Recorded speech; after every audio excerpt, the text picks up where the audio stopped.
sheltered parts. More sheltered parts.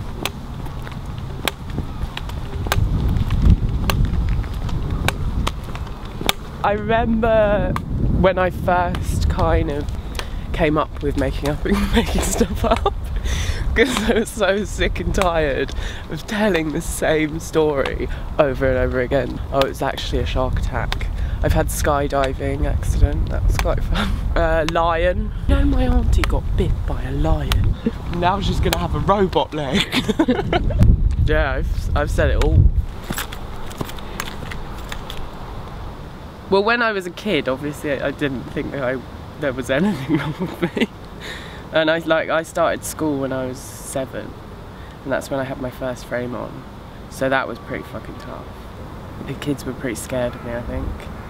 And then it was secondary school that I'd found the toughest. Some of the things that people used to say was just a bit ridiculous. Like, yeah, chicken leg, or just cripple quite a lot. The worst thing is when people think that they can say, like, cripple in a jokey way. Like, I've had friends say, oh, is it because you're a cripple?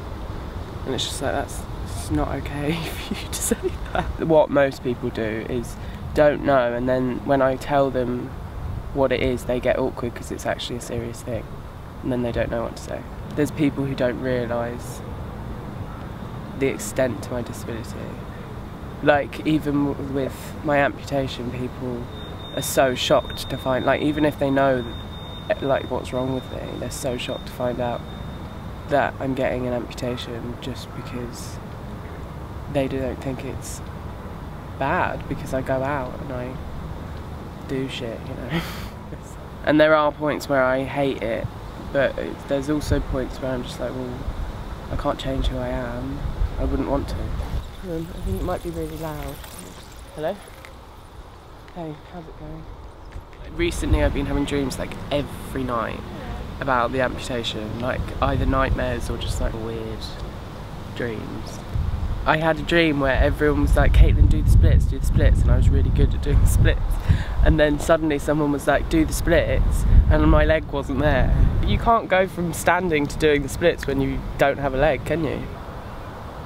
When you've been born with it, it's something that you live with and you don't know any different at all. Like, I can't imagine what it feels like to run and not be in pain.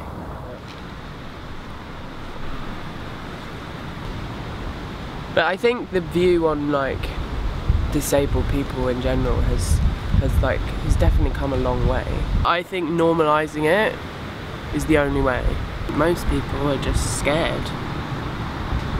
And I think that is the word for it. People are scared of difference, and also scared of, like, being PC. You know it's shit, I know it's shit, just say it's shit and move on. So I've learnt to be very honest and open about my leg, because my leg is so visible. So it's like I can hide away and people feel sorry for me, or I can just like rock some short shorts and just go with it a bit.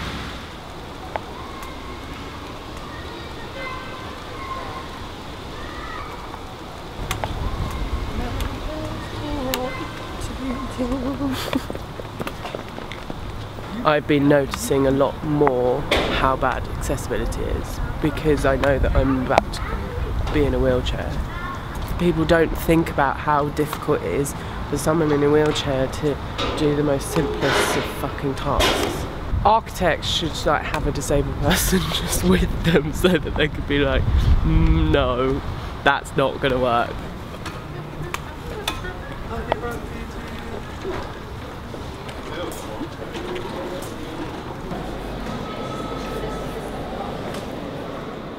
When I was younger, I was known pretty much, I felt was known for my crutches. I felt like it defined who I was, and that's how people saw me, was the girl on crutches.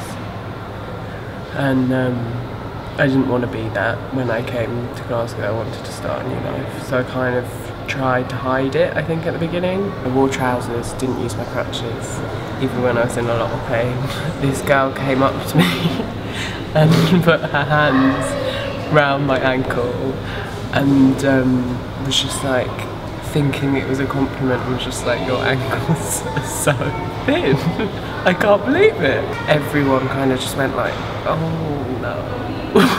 I then was like, oh, I actually got something wrong with my leg. Like, it's, yeah, it's kind of thinner than the other one. The terror in her face of like, oh gosh, what have I done? Quite a lot of things that used to probably would have upset me when I was younger, I laugh at now. Like, I make jokes about my leg a lot, because if you don't laugh, you cry, you know. If someone's staring at me like I'm a freak show, I will now just stare back at them into their eyes. Like, I used to just be like, no, shut up, it's fine, like, ignore it, it's fine. But now I'm just like, well, what do you want? I shouldn't have to leave the house and feel like a freak show. I'm not an aggressive person, you know. I don't want to be rude to people. But if someone's just looking at you like you're trash, or like a weirdo, or like making you feel belittled, then I'll do it back. Like, I can understand people having a little look and being a bit shocked, because it is shocking. I get that. I get that you don't normally see people with a leg like mine. But there's a difference between intrigue and shock than just being nasty.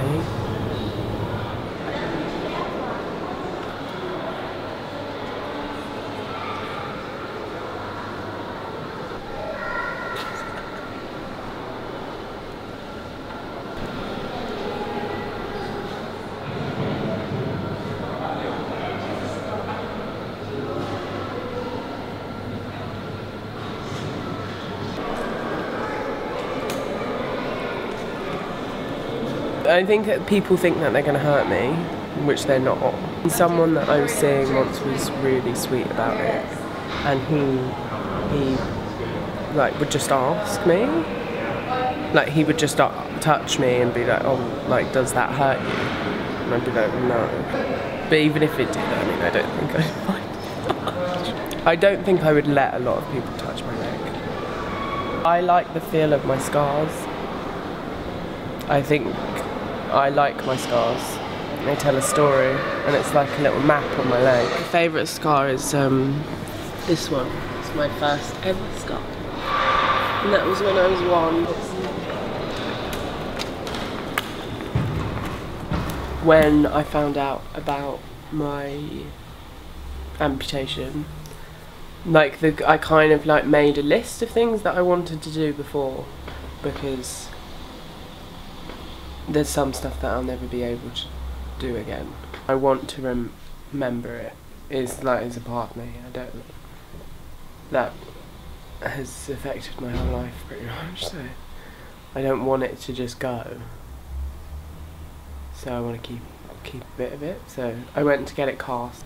It was then afterwards that it kind of hit me, and I was just like, fuck, this is actually happening. It was quite a kind of significant moment for me, I guess, because I hadn't really thought about it too much. I tried to distract myself from thinking. Obviously I think about it constantly, but like not let myself see like the really emotional side.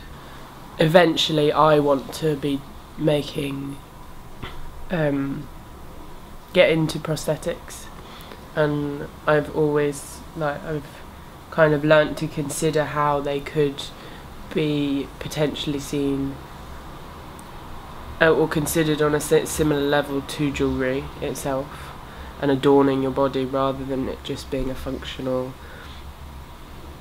thing for people to use as like a walking aid. I want to consider it as being something a bit beautiful, and so people feel empowered by their disability. Like, I feel trapped the whole time, and that is the worst thing, I think, for me. You know, it's just like, I literally sometimes I'm trapped in my bed and I can't do anything for myself, and that is one of the hardest things that I find with living with a disability. My disability, I think. I'm so stubborn because of my disability. I'm so stubborn about proving people wrong that I don't allow myself to be vulnerable with it. People are just like, so are you okay with that? Do you need any help there, miss? She's like, I'm not, like, I can understand you. You can talk to me normally. I'm not like a baby. Anywhere I go, it seems like people think that they get mentioned. It gets mentioned the whole time. I didn't think it was anything that needed to be discussed, and now I feel uncomfortable. Yeah, I think people just need to just realise that I'm like anyone else, really. Everyone's got their flaws. Mine's just a little bit more noticeable. People's perception of me will change a lot with amputation, because I will be an amputee. I won't just be a disabled girl. It's going to change my whole life. And like, I mean, obviously, like, I'll still be me, but there will be a part of me that's gone, which is sad. I'm gonna get really sad. Yeah, it's difficult because a lot of people think that it's something that because I'm in pain, then it's something that should go, and if I can, why wouldn't I? And it's just like, well, actually, like, it's still me. I think that's what's the hardest thing about it. It's like letting go of an old pal that kind of fucks you over every now and then.